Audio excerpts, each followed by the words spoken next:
नमस्कार, मैं हूं जगत सिंह अवाना और आप देख रहे हैं सरेना टाइम्स।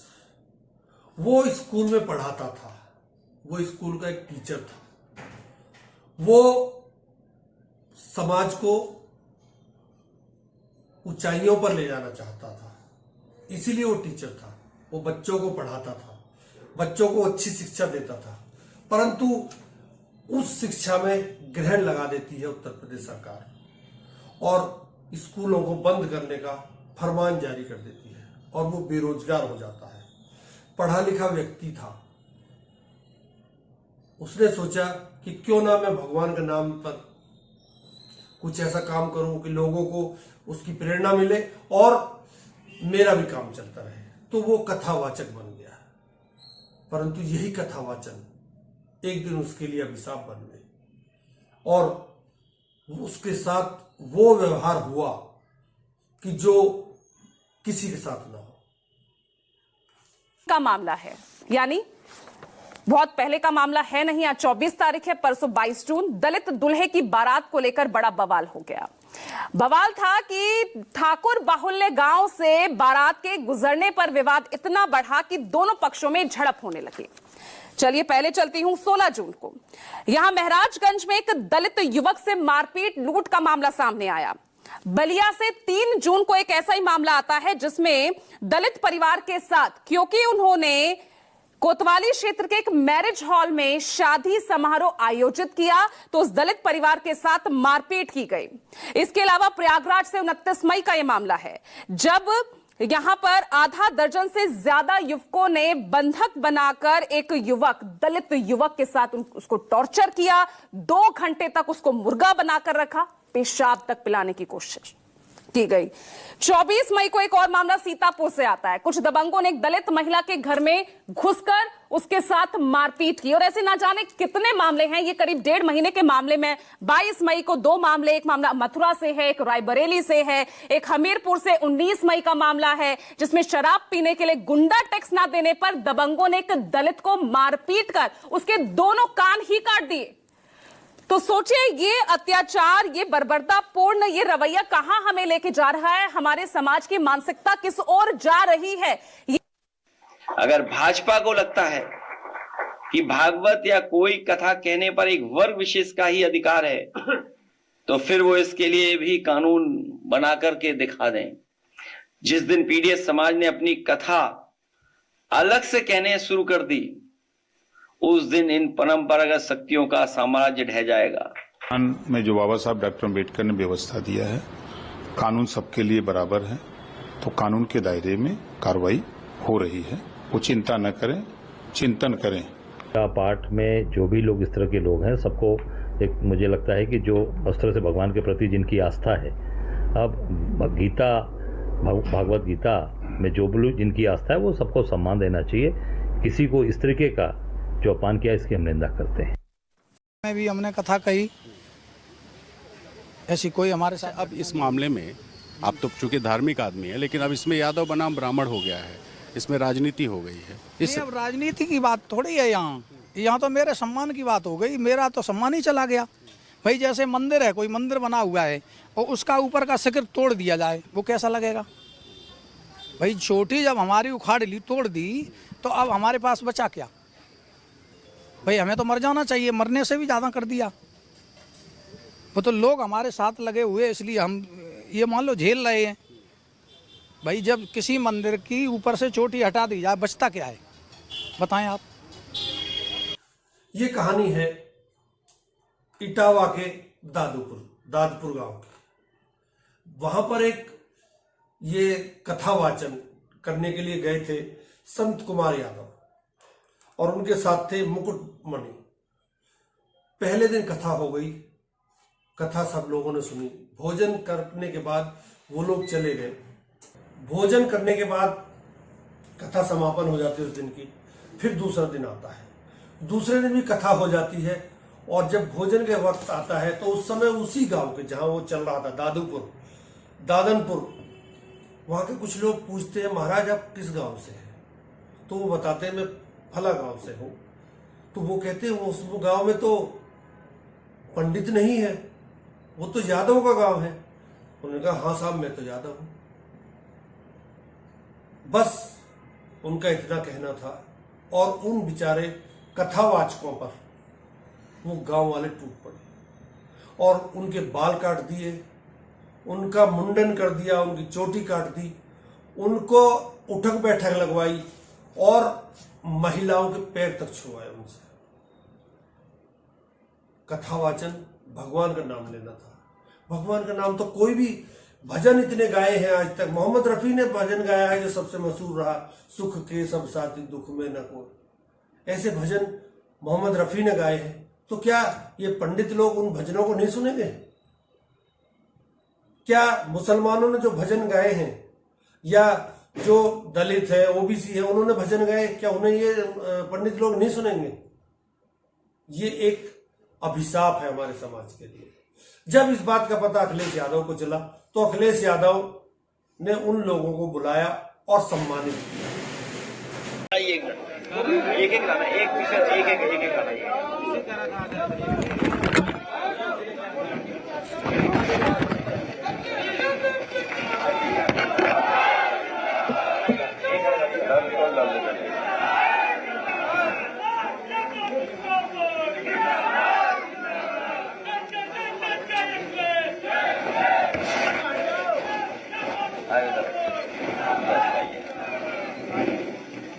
अब बताओ, ये बेचारा आंख से नहीं रहा, इसको भी मारा, कठेरिया को। हाँ लाओ लाओ, गुर्जर समाज की तरफ से इधर आइए, इधर आओ, इधर आओ, ऊपर आइए।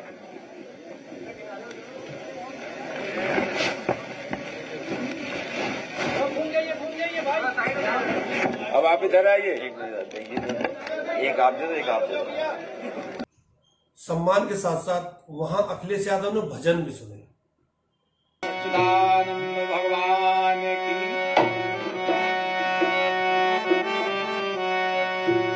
हे नेताजी मेरी ध्वनि को और सुनने का समय देना।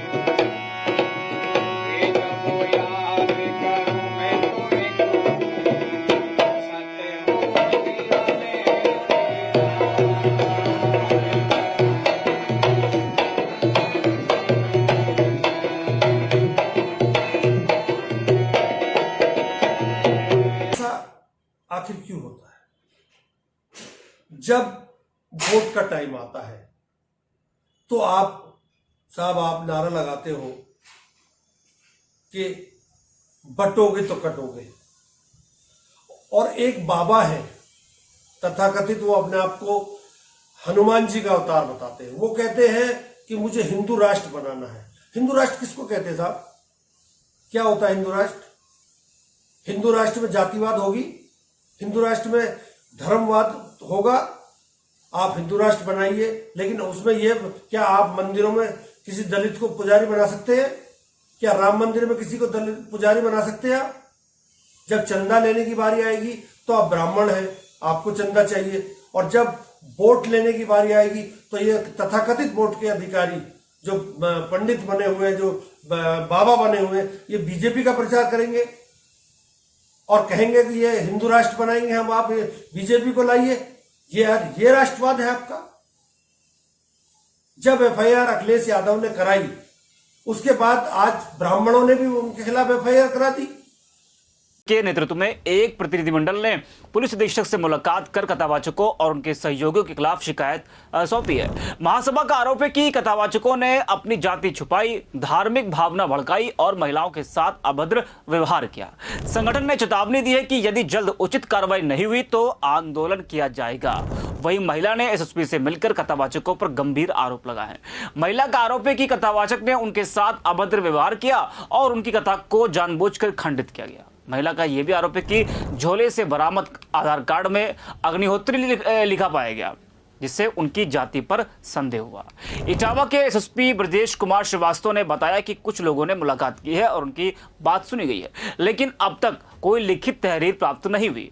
एसएसपी ने कहा कि पुलिस निष्पक्ष जांच कर रही है और जो भी दोषी होगा उसके खिलाफ सख्त कानूनी कार्रवाई की जाएगी। लेकिन आखिर हम समाज को देना क्या चाह रहे हैं?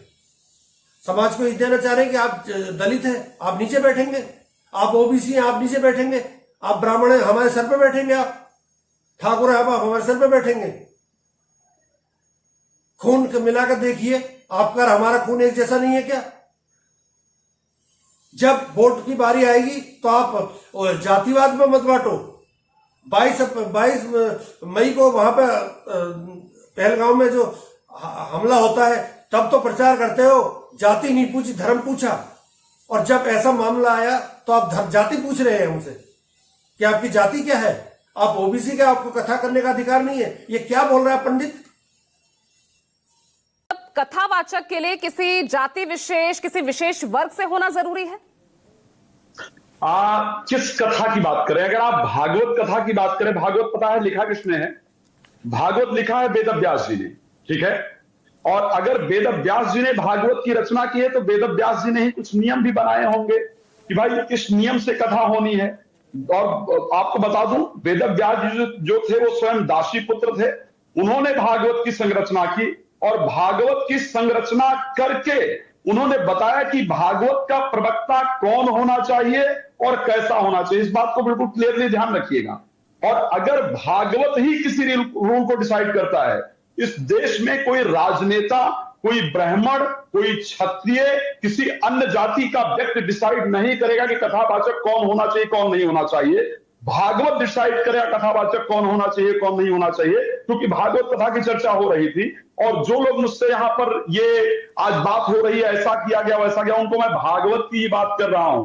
भागवत महात्म का श्लोक नंबर 20 जो चाहते हैं यहां पर कथावाचक बैठे हैं या जो प्रवक्ता बैठे हैं वो प्रॉपर चेक कर सकते हैं।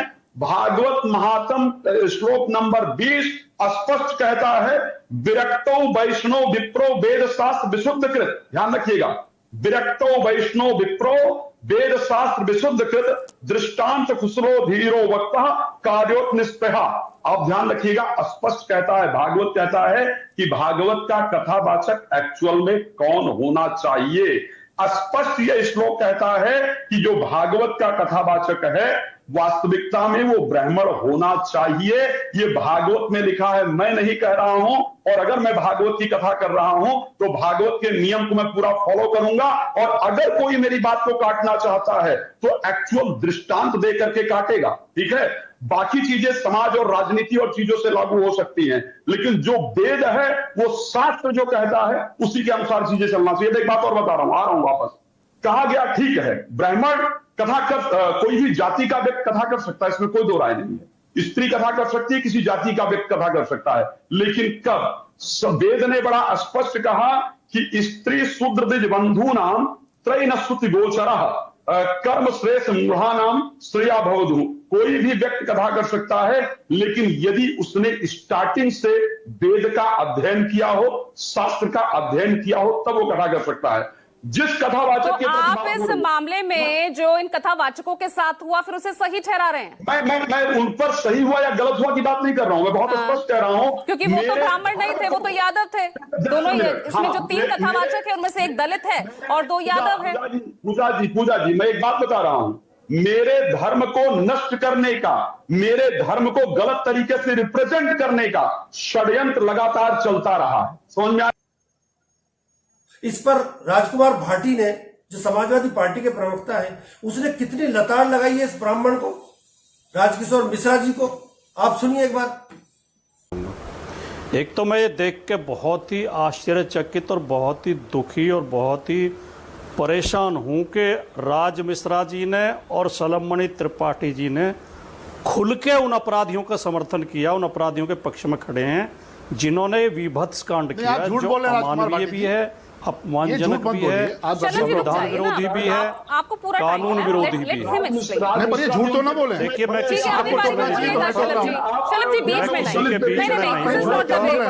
आचार्य जी नहीं इस प्रोग्राम का ये फॉर्मेट बिल्कुल नहीं है। मैं एक तो नहीं, मुझे भी one by उसी one। तरह एक बार शांतिपूर्वक में अपनी एक बात कहने दी उस जाए। समय खड़े थे उस मोइन खान के साथ, आप खड़े थे उस टाइम आचार्य जी रुक जाइए। एक बार में एक ही प्रवक्ता बोल सकता है, प्लीज।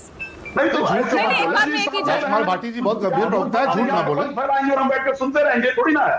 अपने कर्तव्य ये वेट सुनने के कीजिए लिए थोड़ी ना। है। ठीक तो है, ये हम सुनने के लिए थोड़ी ना है कि I give you the time, मैं आपको टाइम दूंगी। आचार्य राज रुकिएगा। मिश्रा को या किसी एक आपको मैं व्यक्ति को समय आकर दूंगी। यहाँ टारगेट करते रहे और मैं सुनता रहूंगा, ये सुनने के लिए थोड़ी ना आया हूं। ठीक है, भाटी जी बोलिए। अब पहला जवाब तो मैं सलम जी की बात पर देता हूँ आधे मिनट में, और फिर 1 मिनट में राज मिश्रा जी की बात का जवाब दूंगा। सलम जी से आपने सवाल पूछा कि इतनी गंभीर घटना हुई है, आपकी पार्टी चुप क्यों है, आपकी पार्टी बोली क्यों नहीं, आपकी पार्टी ने बयान क्यों नहीं दिया। सलम जी ने उस बात का जवाब नहीं दे रहे। वो कह रहे हैं पुलिस ने कार्रवाई की है। कार्रवाई तो पुलिस ने की है, पुलिस तो कानून की है, पुलिस तो संविधान की है। पुलिस भारतीय जनता पार्टी की थोड़ी है, पुलिस किसी पार्टी की थोड़ी है। पुलिस तो आपराधिक घटना हुई है, उसमें बवाल हुआ है, मीडिया ने सवाल उठाया, विपक्ष ने सवाल उठाया, पुलिस की तो मजबूरी है मुकदमा दर्ज करना और कार्रवाई करना। आपकी पार्टी ऐसी घटनाओं पर क्यों नहीं बोलती सलम जी, सवाल यह है। और आपने खुद घटनाएं गिनवाई कि घटनाएं तो और भी हुई हैं। जब जब दलितों के साथ उत्पीड़न होता है, पिछड़ों के साथ उत्पीड़न होता है, दलित दूल्हों को अपमानित किया जाता है, घोड़ी से उतारा जाता है, तब भारतीय जनता पार्टी, विश्व हिंदू परिषद, बजरंग दल, आरएसएस एक बार भी मैदान में क्यों नहीं आते, एक शब्द भी क्यों नहीं बोलते हैं। योगी आदित्यनाथ तो कहते हैं कि बटेंगे तो कटेंगे, हिंदू एकता, हिंदू एक है, जातियों में मत बांटो। और सलम त्रिपाठी ने पूजा जी आपकी डिबेट में 6 बार कहा है समाजवादी पार्टी से जुड़ी हुई एक विशेष जाति, यानी अब तो और बात तो छोड़ दो, पार्टियों के आधार पर भी जातियों को बांटेंगे, खुद बांटने का काम करेंगे और हमें कहेंगे कि बटेंगे तो कटेंगे। अब मैं आता हूं, और एक बात इन्होंने गलत और बोली कि अखिलेश यादव की सरकार में मायावती की मूर्तियां तोड़ी जाती थी।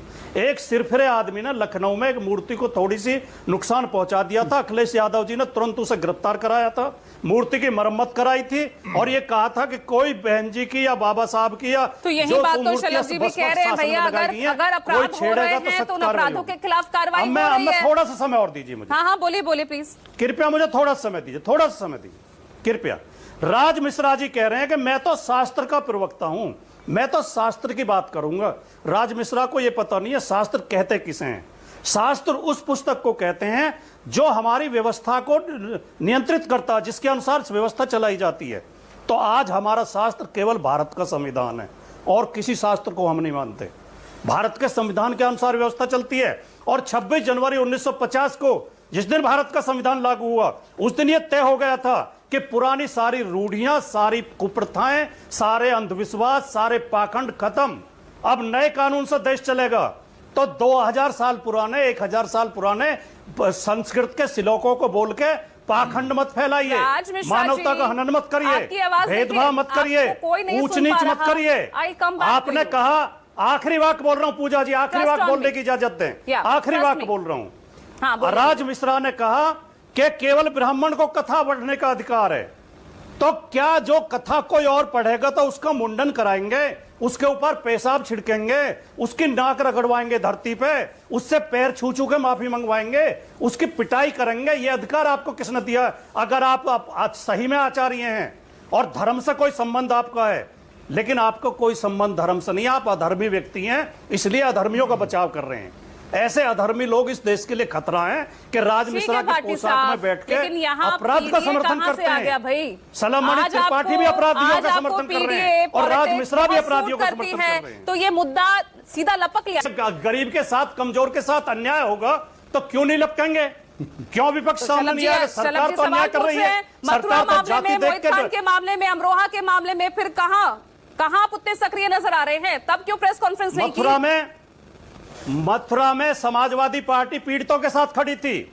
समाजवादी पार्टी के लोगों ने पंचायत की और उस परिवार का बहिष्कार किया जिसने उत्पीड़न किया था, और समाजवादी पार्टी ने उन लोगों को मदद दी जो पीड़ित थे। इसमें बीजेपी किसके साथ खड़ी है? बीजेपी स्पष्ट करे। मथुरा के मामले में समाजवादी पार्टी पीड़ितों के साथ खड़ी थी, ना कि अपराधियों के साथ। समाज बट रहा है, समाज को बांट रहे हैं आप। जब कमाने की बारी आएगी तो आप ब्राह्मण हो जाएंगे, जब वोट की बारी आएगी तो आप गरीब ब्राह्मण हो जाएंगे, ठाकुर हो जाएंगे आप। मारने की बारी आएगी, घोड़ी पे आप चढ़ने नहीं देंगे दूल्हे को, दलित के को। अगर कोई बैंकेट हॉल में बुकिंग करा ले अपनी शादी की, तो उसको आप बुकिंग नहीं करने देंगे कि तू बैंकेट हॉल में, तुझे शादी करने का अधिकार नहीं क्योंकि तू दलित है। क्या उस समय आप ये कहते हैं कि आपको वोट देने का मुझे अधिकार नहीं है क्योंकि आप दलित हैं? पंडित को वोट ना दे दलित, क्योंकि मैं पंडित हूं, मुझे वोट मत दो, मैं अपवित्र हो जाऊंगा। आप अखिलेश यादव के सीएम हाउस को जब वो खाली करता है तो गंगाजल से धुलवाते हो। राहुल गांधी अगर बनारस चले जाते हैं तो 51 लीटर था उससे उस चौराहे को धुलवाते हैं आप लोग। आप बात करते हैं फिर वोट की, आप बात करते हैं सत्ता की, आप बात करते हैं हिंदू राष्ट्र की। कौन सा हिंदू राष्ट्र बनाना चाहते हैं आप कि जिसमें केवल आपके पास अधिकार हो? सारे अधिकार आपके पास, सारे स्वर्णों के पास अधिकार होंगे, दलित के पास कोई अधिकार नहीं होगा, ओबीसी के पास कोई अधिकार नहीं होगा। क्यों नहीं कथा कर सकता दलित? क्यों नहीं कथा कर सकता ओबीसी? क्या भगवान ने यह अधिकार दिया है किसी को? क्या हमारा संविधान यह अधिकार देता है कि मुझे पूजा हवन का अधिकार नहीं है मैं क्योंकि मैं ओबीसी हूं या दलित हूं? आप कौन होते हैं किसी को रोकने वाले? आप किसी का सर मुंडवाएंगे, औरतों के पैर छुलवाएंगे, उनके ऊपर पेशाब छिड़कवाएंगे औरतों का पवित्र करने के लिए। ये है आप चुनाव जीतना चाहते हैं आप, तब आपको जाति धर्म याद नहीं आती, तब ओबीसी और वो सब दलित आपके भाई हो जाते हैं। लेकिन जब अधिकार की बारी आती है तो राम मंदिर ट्रस्ट में एक दलित को लिया आपने, एक पंडित को लिया, उसको लिया, ओबीसी को लिया आपने, उसमें सारे स्वर्ण कास्ट के क्यों हैं? क्या इस प्रकार कोई जवाब दे सकता है? क्या काशी ट्रस्ट में कोई दलित है, ओबीसी है? बड़े बड़े मंदिरों के ट्रस्टों में कोई पंडित के अलावा और ठाकुरों के अलावा क्यों नहीं घुस सकता? क्या अगर आप हिंदू राष्ट्र बनाना चाहते हैं तो क्या आप दलितों को पंडित बनाकर, पुजारी बनाकर मंदिरों में बैठाएंगे? क्या ये अधिकार दे सकते हैं?